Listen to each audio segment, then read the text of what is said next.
Hey guys, welcome to Chef Grace's Place. So today I want to talk a little bit about piping bags.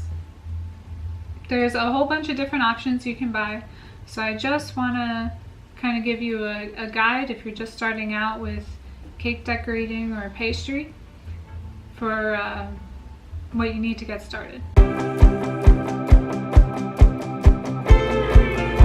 There's really three types of piping bags. We have a parchment piping bag that's made out of parchment paper, which I'll go over in a second. Okay.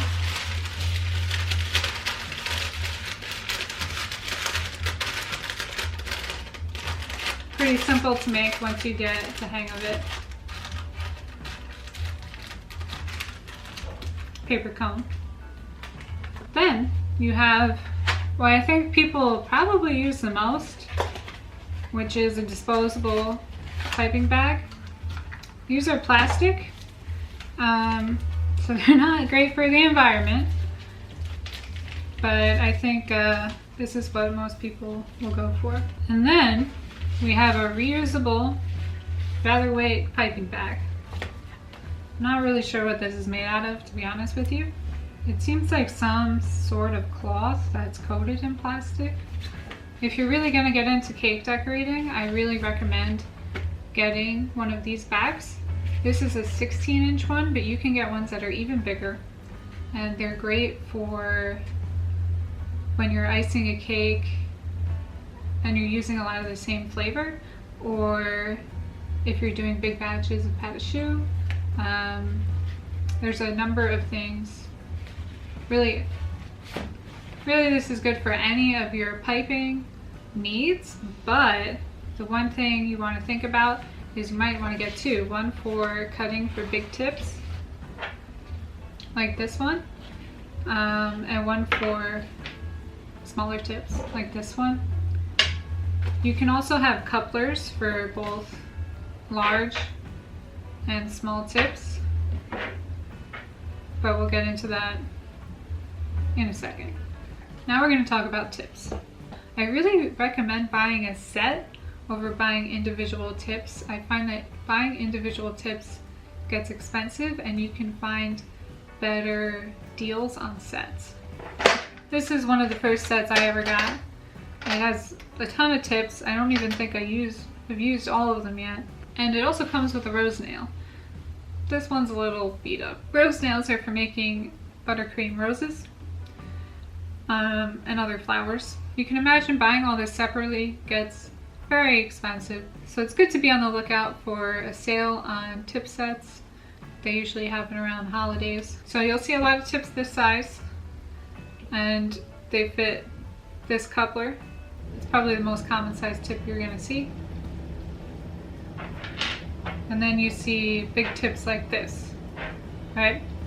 Usually people don't use a coupler for something like this because they don't plan on changing the tip at all. Usually you just see this thrown in the piping bag like that. As you can tell, this was cut for a smaller tip because it's not coming out at all.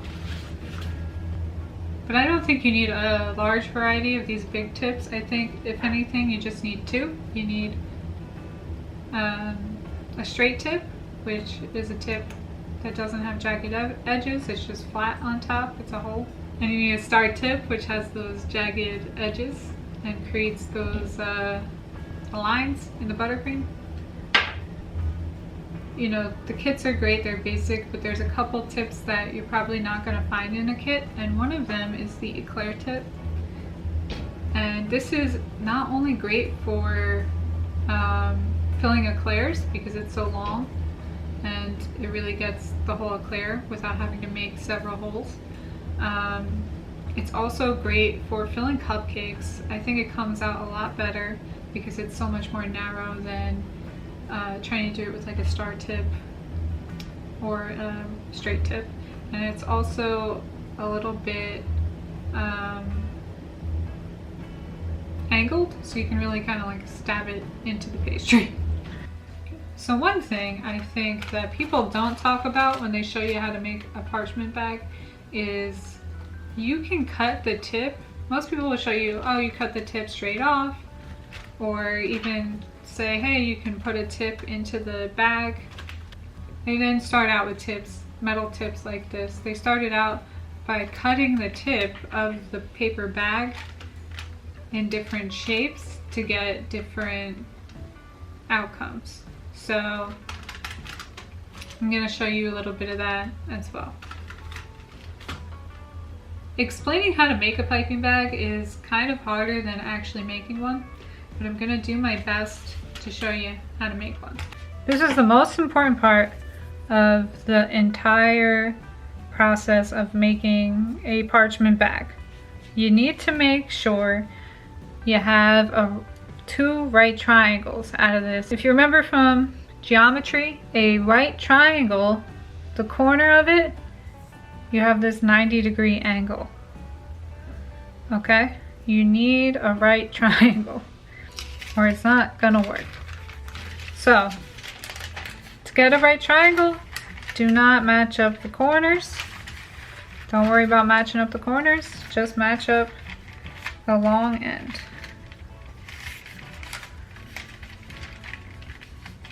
It doesn't have to be perfect, but you want to have that 90-degree angle. And I would not pull this apart if you're just starting out making parchment bags, because this is the most important side of the parchment bag, because this is where the tip of it is going to go. So we want to have as sharp of a line as possible. You could use a scissor, but I'm going to use a knife. Once I've made that really sharp crease, I'm just going to take my knife and push it through. Check out how to sharpen my knife next video.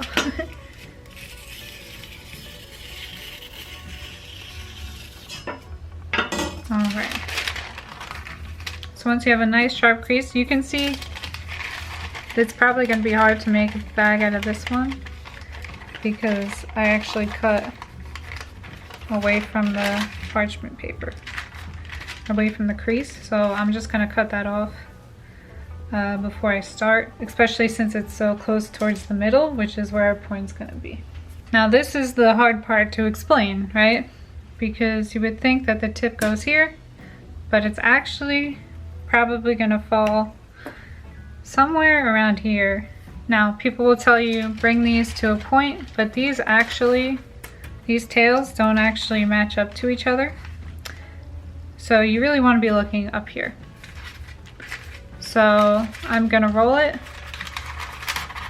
and create a sharp point, and that's gonna be the back, right? And then I'm gonna pull this over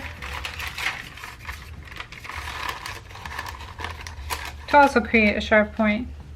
You can see that these don't match up, but if you move those two tails, right, those two corner pieces, say A, just to go with the geometry theme, and C, right? If we go with these corners, right, these are what, moving these around is what's going to affect the point. So basically you could start super loose too and just drag A and B around until you figure out what comes to a point, right? And then you're good. It's going to be a little bit different on every bag you make, but once you get your point, it should be extremely sharp. Like if you poke yourself, you should be like, ow, like that's annoying, that hurts. So once you get it that sharp, that's when you're going to fold in the back tails to complete the bag.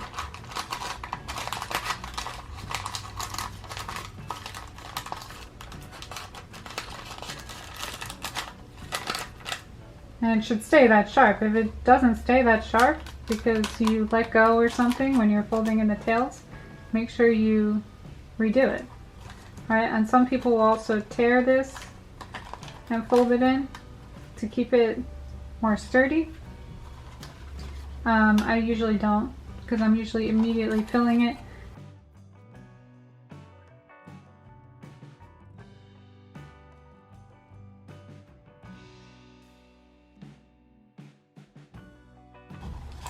So that's how you make a piping bag. Hopefully that helps.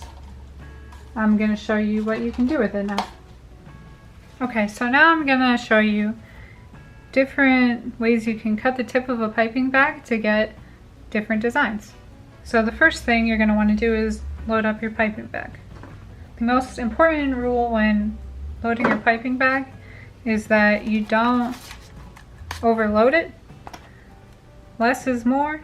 It's going to be easier to work with. Okay, so once you got some buttercream in there, you're going to close up your bag, push the buttercream down.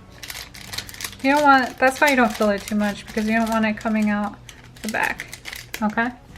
And then you're just going to fold, kind of like a paper airplane, the back of your piping bag and roll it down so you create pressure inside the bag, so when you cut off the tip, it comes out. Okay. So the simplest way to cut a piping bag is going to be straight, right? Straight cut for a straight tip.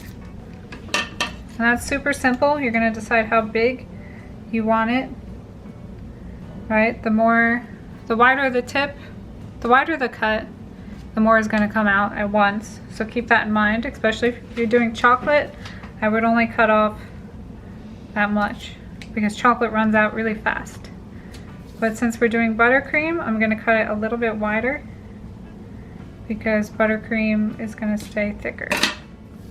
So keep that in mind when cutting your piping bag. Then you're ready to pipe.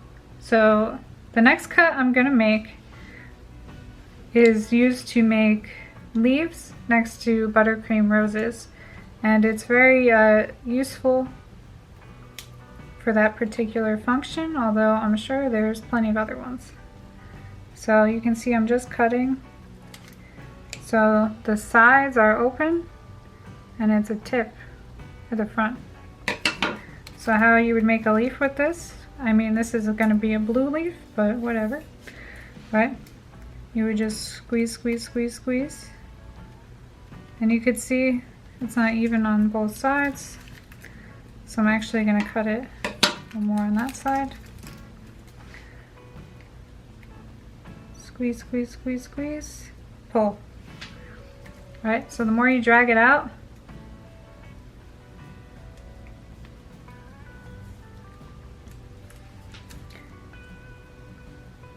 the pointier leaves are going to be.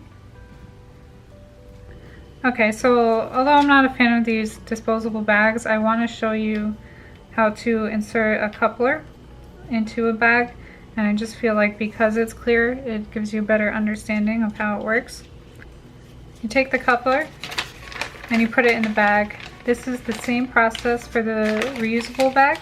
It's just, you know, you don't want to mess it up because you're really only gonna get one shot. So always start, especially with the reusable bags, obviously start with a smaller hole than you think because you don't want to cut away too much. I push my bag all the way to the end where it's tight, and then I want to make my cut right at that line. So I push it back slightly, remember where that line was, and then I cut. It goes to about here. Once I do that, I'm going to pick what tip I'm going to use. I'm going to put it onto the bag. I'm going to take my ring and I'm going to secure it. Which is why I wanted to use the clear bag. You can see the tip has threads and the ring has threads, so you gotta screw it on nice and tight. If you don't screw it on nice and tight, you can really you can pop the bag or the tip can come off. So make sure it's on nice and tight. Okay, once you've done that, it's time to fill the bag. So you want to pull it down halfway and only fill it halfway. So put the buttercream in here I find it much easier to use a bowl scraper. So once your buttercream is in the bag, you want to push it down. And this is why the bigger the bag, the better, because you can hold more when it's at that halfway point. So I'm going to take another bowl scraper, which I don't get dirty with icing. Or you could even use a credit card in a pinch. And I'm going to go down the side.